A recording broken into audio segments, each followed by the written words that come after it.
infantry!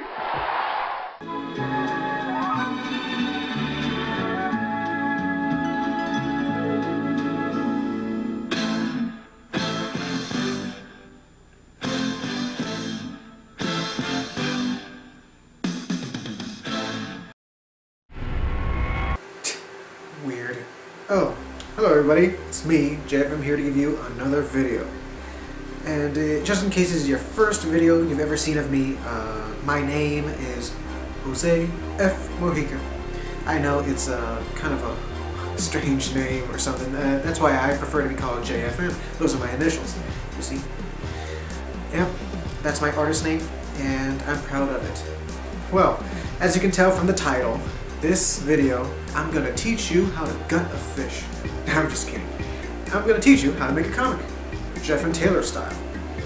Now, Jeff and Taylor is my own comic book series that I have online that I post, that I update twice a week with strips and gags, and occasionally I upload 50-page issues when they're ready.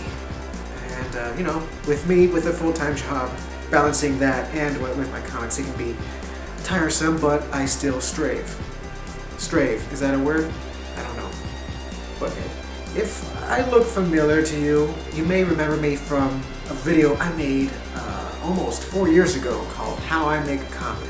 I'm going to show you how the different techniques and how I use, on what I use to make a comic book and stuff. And stuff. And stuff. And stuff. Some stuff and stuff. Stuff. Things and stuff. And stuff. And stuff. And stuff. Yeah, not too proud of that. You know, it's so weird. Because I get a lot of hate comments on that. Well, not a lot, but I do get some hate comments. I don't blame them because I was a total dork there. I was so shy. I didn't know how to talk to the camera and everything. I really needed to work on my public speaking. I mean, I'm still a dork now, but I'm an even cooler dork right now. So, watch out. Well, let's get this started. What am I going to cover? I'm going to cover the very beginning process on how I make a comic. One of my comics, a Jeff and Taylor issue. Sometimes I call them episodes, but in the comic world, they're called issues. First things first, I write it, and then I draw thumbnails, and then I actually draw out the page, ink the page, color, then scan, and then type everything, and then add some nice digital effects. But it's better to just show you this stuff, right? So let's get a crack. Let's go. First thing I do is come up with an idea. What really helps is inspirations. Now, for me personally, I have many ways of inspirations. Like I can read a book, I listen to music, I watch a little TV, or I could just stare awkwardly at my Jeff and Taylor poster. But as soon as I get an idea, I write it down. Ghost Girl. Jeff, Taylor, and two of their friends try to find the ghost of a teenage girl who supposedly committed suicide at the cemetery. Quality family entertainment. Step number 2. You take notes. Write notes, you know, draw some sketches. As you can see here, I'm drawing some sketches from the issue Ghost Girl. This is actual ghost, how she looks. This is how she looks when she was alive. And here's a wine bottle for no reason. It doesn't have to do anything with the story. And a medium. And I'm just writing down some events, you know, some events that happen in the episode, issue, whatever you like to call it, in the story. So, you know, writing down these notes will really help you write when you write the script. So, yeah, I don't want to scroll too far because that'll spoil some things, but yeah, you can do it any way you like. You can do the whole brainstorm bubble thing. You can write down notes like this, draw sketches. Just sketches can help you enough. You know, this is a comic after all, and drawing is a big part of making a comic, right? So, yeah, to each his own. Just do it your way, and you'll be fine. Step number 3. You write down the script. That's right, writing down the script is, in my opinion, the most challenging part, because when you have a lot of characters like I do, you have to make sure you write dialogue that they would say, and make sure the story doesn't have any plot holes and has a legit beginning, middle, and end, and have everything be what's the word? Have a conclusion. You know, everything goes around, and no loose, tying up the loose ends in the writing.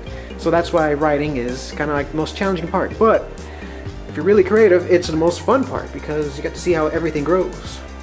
And of course, if you're like me, the script is not really final. I mean, while you're working, you could actually change some things if you don't feel right with it. Sometimes what I would do is, if I'm in a hurry, I would write down the dialogue and the script. You can be as detailed as you like. If you're writing for, if you're the writer writing for another artist, then you could, it's a good idea to write the little details and events that happen in each panel. But if you're working by yourself, writing and drawing, then you don't have to do a lot of detail unless you have a short-term memory or something like that. Step number 4, drawing out the thumbnails. Okay, here we go. We have the thumbnails. These are the little thumbnails and how I plan the pages to look like, and I'll explain the little X's later. But if you notice my script right here, you notice there's a number and some brackets.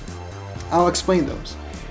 For example, if we can look at, let's see, here's an easy one, page 6. Let's go to bracket number 6 because that is the page number. Page number 6 contains this. I decide in my head whether to round up certain dialogue in a certain panel. Each little bracket represents a panel. This whole big bracket represents a page. You see, the 6. Well, and this contains 3 panels. You see, 1, 2, 3. I imagine how it looks like, and this little dialogue. Actually, yeah, Taylor's house. This is a little establishing shot. So I plan to make I wanted to make a big panel, a big horizontal panel like this. Takes up a whole tier. So there you have it. If I can pull out the actual page, I'll tell you what I mean by a big establishing shot. See? It's like in the comic, we cut to Taylor's house, and you see this nice little angle. And you see, establishing the little setting. The background, where we see what characters are in the shot and in the moment. And you see Cindy and Taylor are talking. And yeah, Cindy and Taylor are talking in this one panel. So that's how it goes. Little thumbnails. This is how my thumbnails look like. Of course, you can add more detail if you like. Like, for example, if you want to draw your characters here and there, you're more than welcome to if it's easier. If you want to make your thumbnails bigger, then by all means, to what is what? To his is on. To his is on, that's what I meant. and the X's. If a page is fully inked, no, wait a minute. Yeah, if a page is fully inked, then that means I cross it out with regular pencil. If a page is fully colored, then I cross it out with a red marker. Infrared, to be more specific. And this whole shading thing that I do, this whole scribble, means that it's done in the computer. All the words are filled in, and it's a ready page. The page is ready and in the computer, and ready to be set into the website as soon as I get it. Image size and everything, but that's another video for a different day. Step number 5, penciling. Alright, it's time to draw out the pages. Only I'm going to be showing you one page. One page. I don't know what that was. It really depends how you like to work. I mean, if you like to finish one page at a time, or just pencil in a bunch of pages at the same time, and then ink all those pages, and then color all those pages, I mean, that's what I do. I work with maybe 9 to 12 pages at a time before I finish them in the computer. But however you like to do it, that's fine too. It's all yours. It's your comic and you just do whatever. But I work with this, a custom-sized piece of Bristol board. What is Bristol board? Well, it's right here. Haha, yes, very good. Bristol board, smooth. And here's another type of Bristol board that I use. I just take this, rip out a sheet and cut it in my cutting board to be the same exact size as this. Don't know what the size of this is. I forgot to measure because I forgot to measure it. I'm so sorry. I'm so sorry. Still, Bristol board. Well, looks like this has been used, but whatever. But yeah, all this would be future pages for my comics, and it is quite expensive. You could use Bristol board. I use it because it's tougher. It really it's harder for the markers to bleed through, and I'll get to the markers later. But yeah, let's draw out that one page. And before we start, I'd like to point out pencils. You know, people ask, I've been noticing around in other artist channels, people ask on what kind of pencil they use. And most people who aren't artists would just say, oh, well, you just use pencil. Number 2 pencil, right? No. That's a good guess. But you could do that, but in the artist's point of view, or at least in my point of view, you would want to use a light pencil, just like this. This is a 2H pencil, which is pretty light. A light pencil meant for light sketching. And a little quick lesson on pencils. As you can see conveniently on the back, you see the different types of pencils, pencil lead, pencil graphite I should say, in the whole scale, from heaviest to darkest to lightest. You see 4H and 2H, they're the lightest. And you go from F to HB to B, and then all the way, the higher the B, the darker the graphite, and the higher the H, the lighter the graphite. And what does B and H stand for? Well, B stands for black, H means hard, and F stands for fine, I guess. And HB, that stands for hard black, which is the middle ground, which I'm guessing is the number 2 pencil. So yeah, it's much better to work with the H pencils, you know, the lighter pencils, because if you make a mistake in the sketching process, it's easier to erase. You know, you wouldn't really see that smudge mark or anything, because if you use the heavier B pencils, it's basically charcoal. You know, 8B is basically a big slab of charcoal. You know, it's really meant for deep shading when you draw out, you know, little pencil stuff. But yeah, enough of my rambling. It's time to draw out that page. So let's go.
Okay, folks, I just got done with the rough pencils, so let's see what I've done here. Okay, here is a nice establishing shot of outside the cemetery gate. Man, I had a pretty hard time drawing this this car here. You know, it's that's why I had this speech bubble to cover up the ugly parts. You know, that's a little trick I use. That's why I prefer to use hand-drawn speech bubbles and computer-drawn speech bubbles. So yeah, that's a nice little trick if you want to hide an ugly part of in a panel. But yeah, I added the little silhouette of the city, you know, a little sketch. I added some creepy trees in the cemetery, the gate. This is based off of the gate in my town in Fairbanks, Alaska. A town, you know, Clay Street Cemetery. I look at that gate, you know, every day. I drive from work, you know, just a little reference so I can memorize things. I like the little arches. I like the little arches. Yeah. Well, what's happening in this second panel? Let me show you the little dialogue that happens. Okay. Excuse me. This is the little panel shot of Cemetery Gate right here, and all three lines happen in this middle panel. And Taylor is talking in this panel, and Holly in the last panel. So you see how things work. You know what I'm saying? So you could use that as a little technique to make your comic work easier. But let's talk about more about this page. What's happening here? This establishing shot and the middle panel, in essence, it's happening at the same time. So as you can see in here, this is supposed to be Holly, Cassidy, Taylor, and Jeff. They're looking up, and you get to see another angle of them looking up, and they're talking, and yeah, this happened at the same time.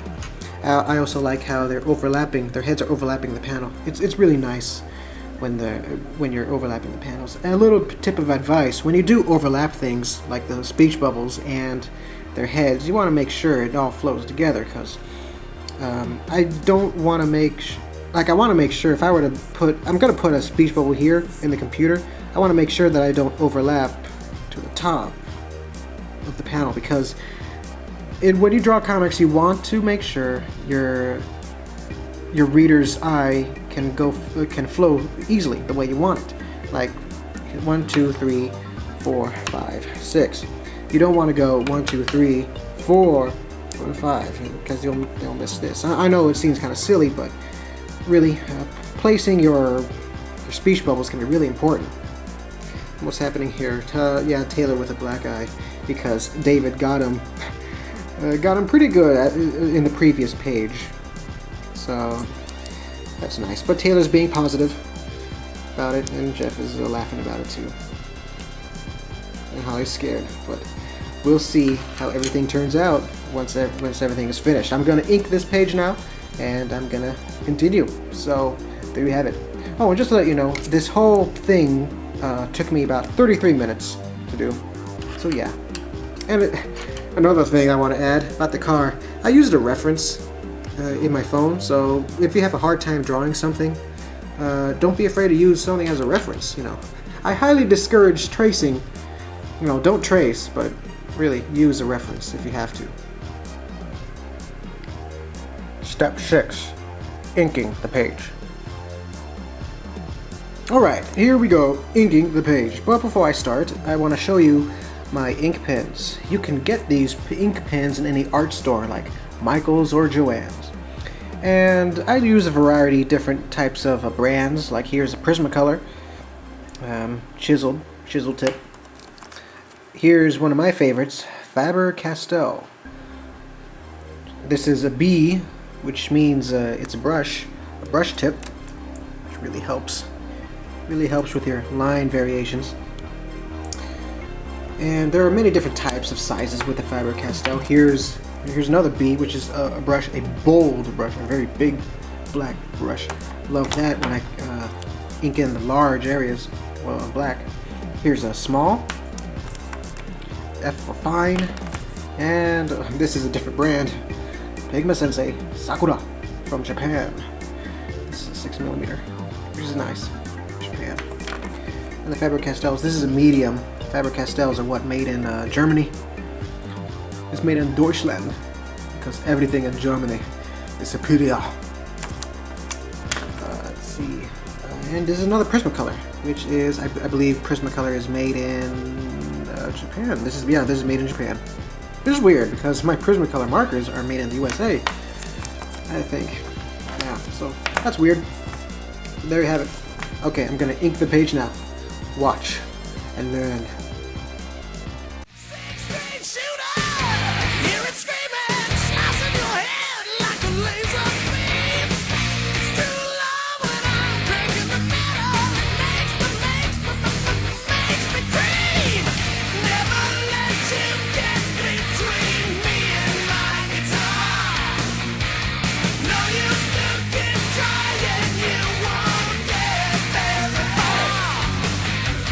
Take no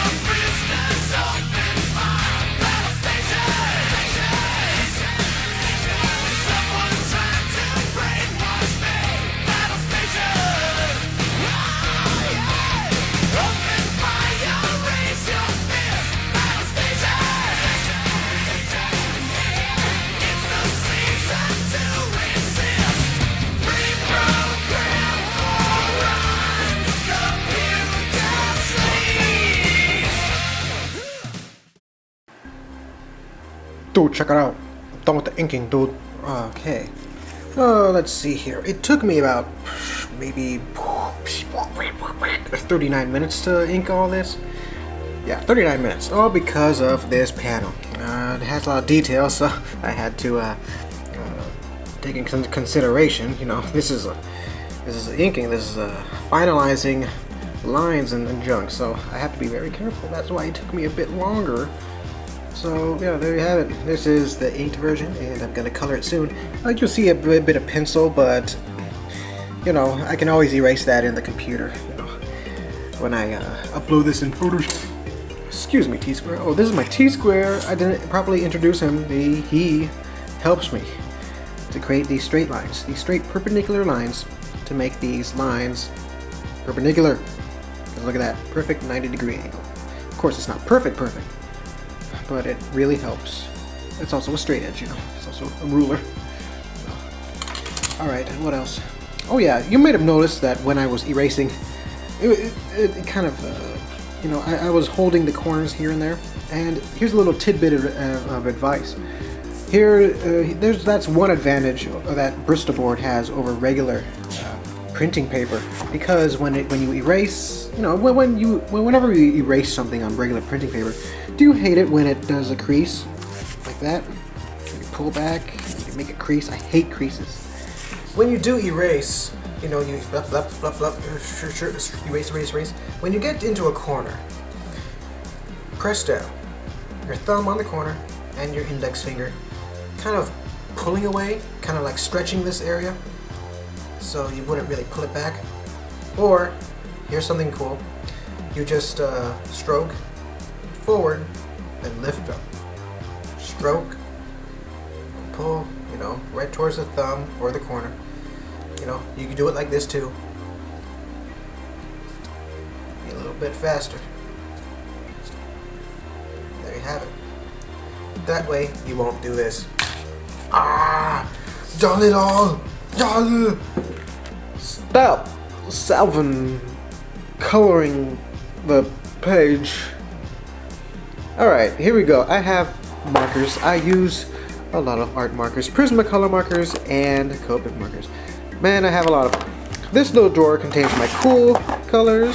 This little drawer contains my warm colors. This contains special Prismacolor markers, which has a brush tip. Oh boy, don't get me started on how much these cost.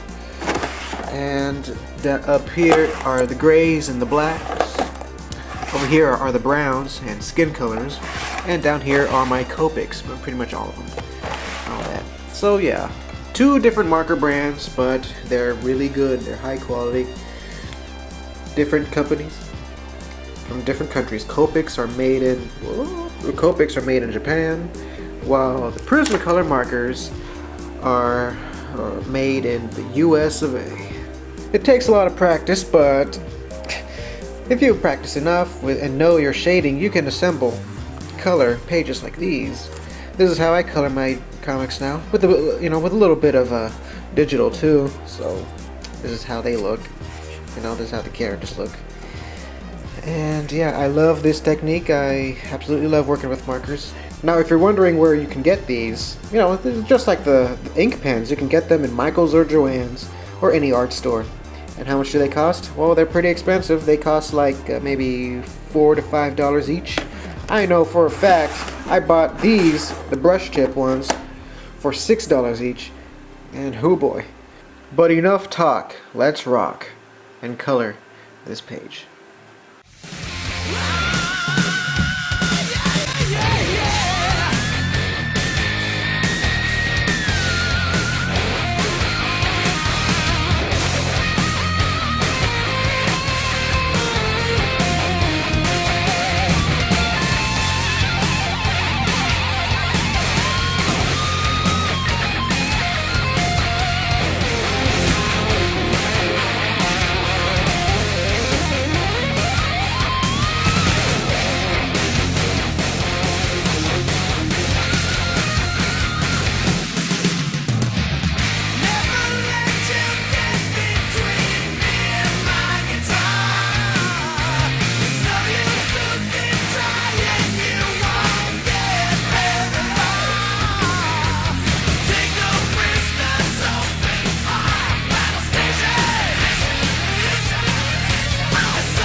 Alright, man. Well, this took me about an hour to do, but I'm finally done with it. I left some spaces blank, white, because I'm going to be coloring those in the computer, as we'll see that later. But, yeah, this marker technique is really good. And of course, I made a little mistake right here, but I can always fix that up in Photoshop. Oh, and one little thing that I like to say, sometimes I like to add some things like the details. I added some ivy, maybe some mold growing, because this is an old cemetery. Makes it creepier that way. So, yeah. Okay, let's go head up to the next step. Step number 8. Work on the computer. Yeah, right now, after everything is done, everything is colored, I scan it to my scanner, to the computer, onto Photoshop. That's where I do most of the work. Right there on Photoshop, I color in the backgrounds, all the solid backgrounds, and place some really nice patterns and all that. I mostly do these on the panels that strictly have dialogue. I also tend to work on some skies. As you can see here, they're at the cemetery. They arrived at the cemetery at the evening. You see it's about to rain because all the dark clouds and that beautiful sunset. It just looks so ominous and creepy. I love how this turned out.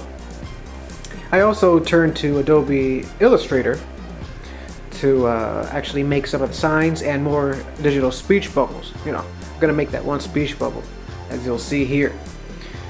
After I warp this little sign that says Shocker Street Cemetery, I put it in the Photoshop for even more warping, and I tried my best to actually make it fit in the arc, but it does what it does, I guess. Like I said, it doesn't have to be perfect as long as I try my best. Step number 9. I put it into InDesign for lettering. Yes, the lettering. My favorite part next to coloring, because that's where the page really looks good when you put the letters in the speech bubbles and some other parts, like you see up in the corner. That little thing that says later, because it happens later. The font I'm using is called Digital Strip 2.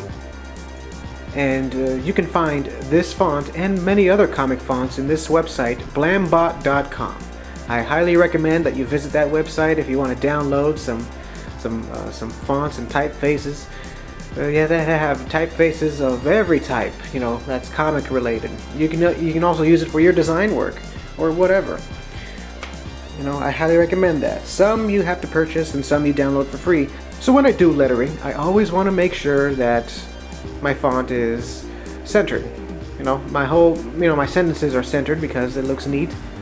The reason why I love the Digital Strip 2.0 is because there are no lowercase letters, just all uppercase, and that makes it look neat. That is a comic font. Although, you can do whatever you want. You don't have to do everything that I do. Just do what you do. To each his own. I'm Mike Tyson. One night in Bangkok makes the hard man humble. So after that is all done and over with, I then export it as a JPEG, and I am done with it.